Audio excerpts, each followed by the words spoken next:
like to welcome on stage Margarita Gómez, Executive Director of the People in Government Lab of Oxford University, to share some reflections about the panel and generally about innovation.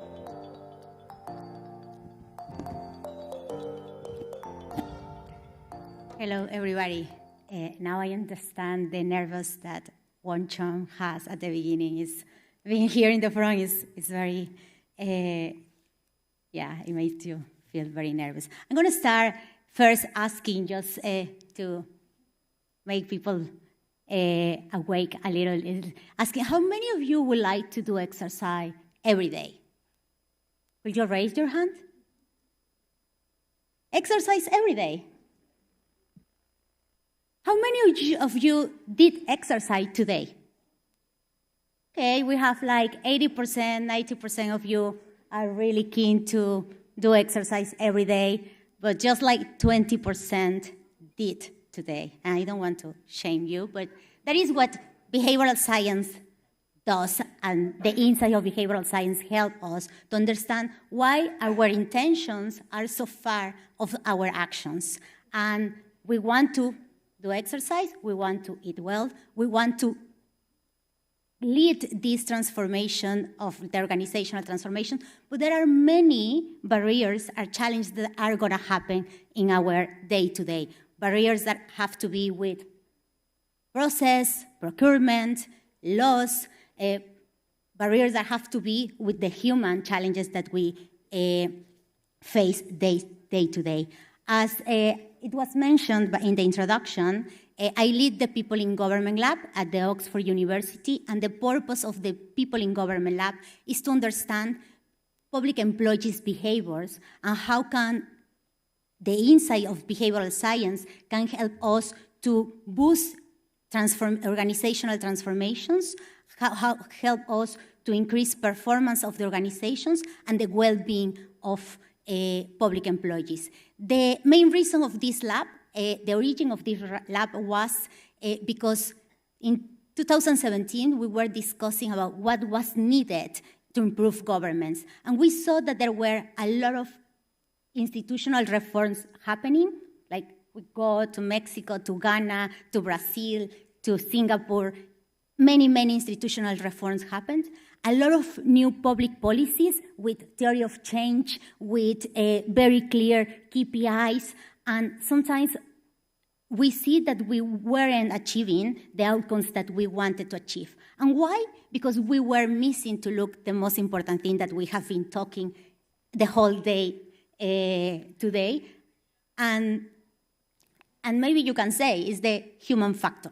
No, we were not looking at the people challenges when we were implementing these changes, and that is what we wanted to look at. We wanted to understand public employees' behaviors, attitudes, values, and their day-to-day behavior.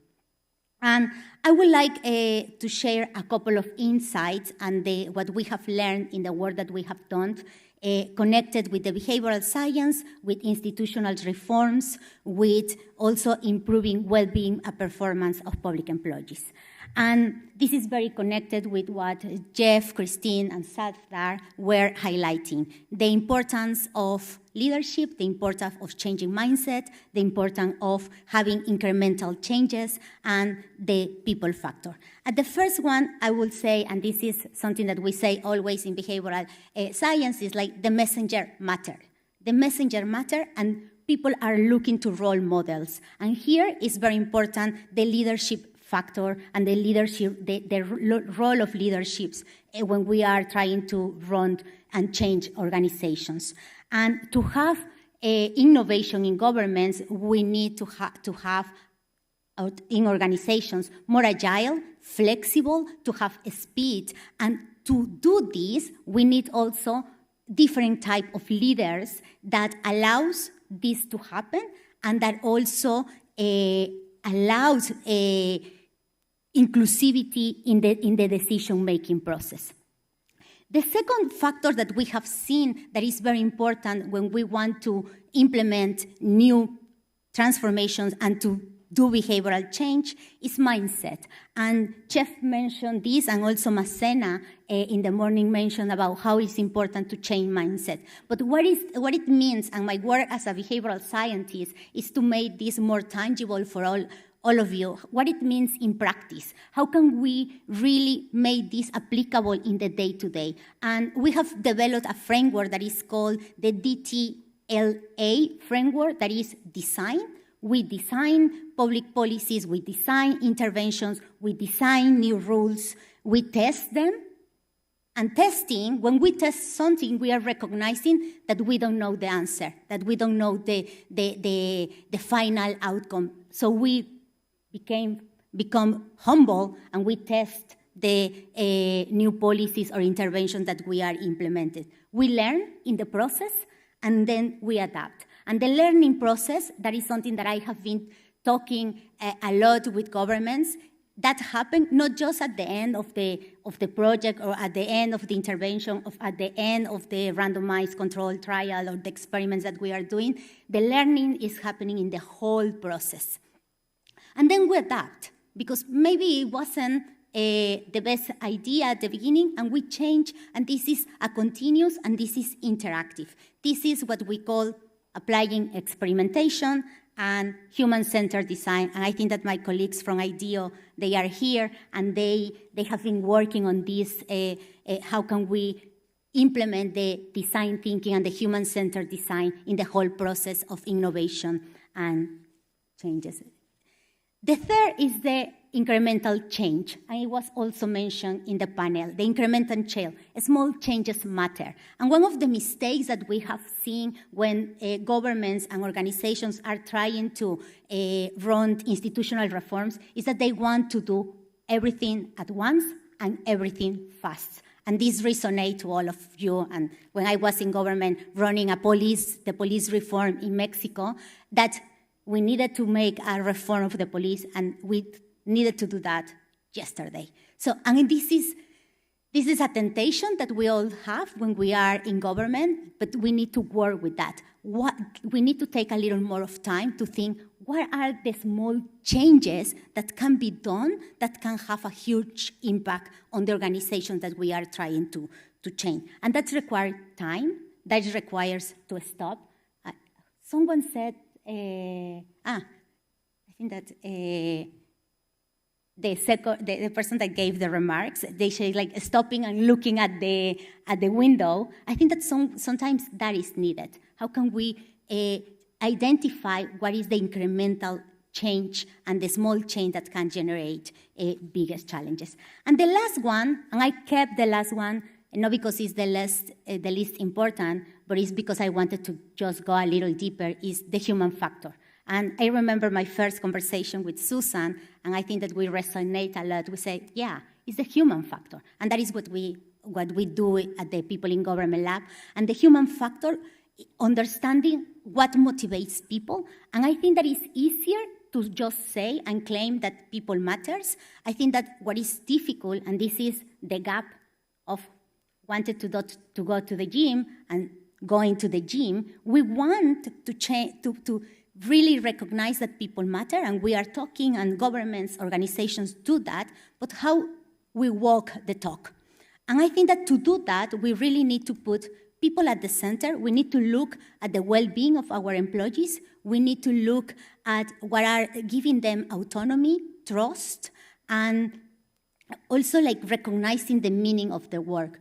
When analyzing performance of public employees, we have identified that it's not just about the financial incentives, and I am here saying this in a bank. It's not just about financial incentives. It's also about the intrinsic motivation that public employees have. And here there are 4 factors that are very important.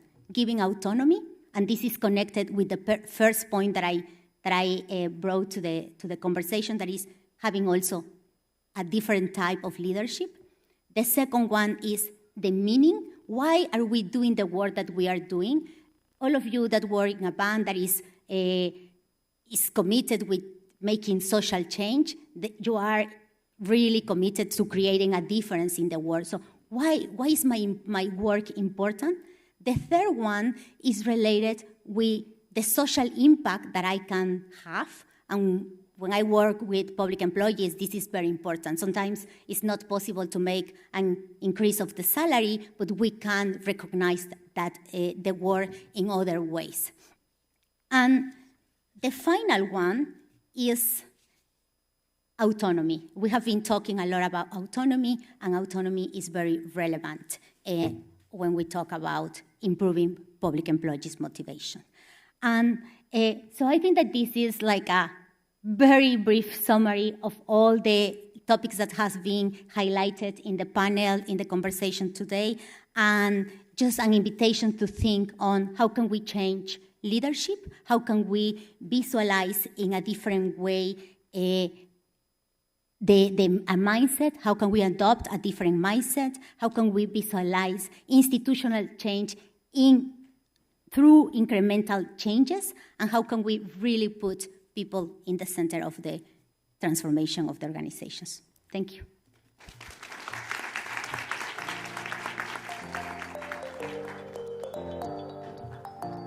Thank you very much, Margarita, and to our panel, and of course, Jazeera, for the insightful discourse this morning. A lot of it resonated, I'm sure, to myself and to our team. We heard a lot about having latitude in process. Mistakes are my friends, and definitely I'd like to remind my colleagues in KASC, perseverance, perseverance, perseverance. So, before I close the session, just a few reminders, of course, to our audience in person and those also attending virtually. Please do not forget to send in your feedback through the mobile app or our events page or through our survey stations here at the auditorium. Visit our LinkedIn booth outside the auditorium. Vote for your favorite knowledge and innovation speaker later this afternoon. And please come back at 1 o'clock in the afternoon. Virtual audience, come on down. We will have an exciting innovation marketplace. You can get your free ice cream and vote for your favorite booth. Thank you very much, everyone. Have a good lunch.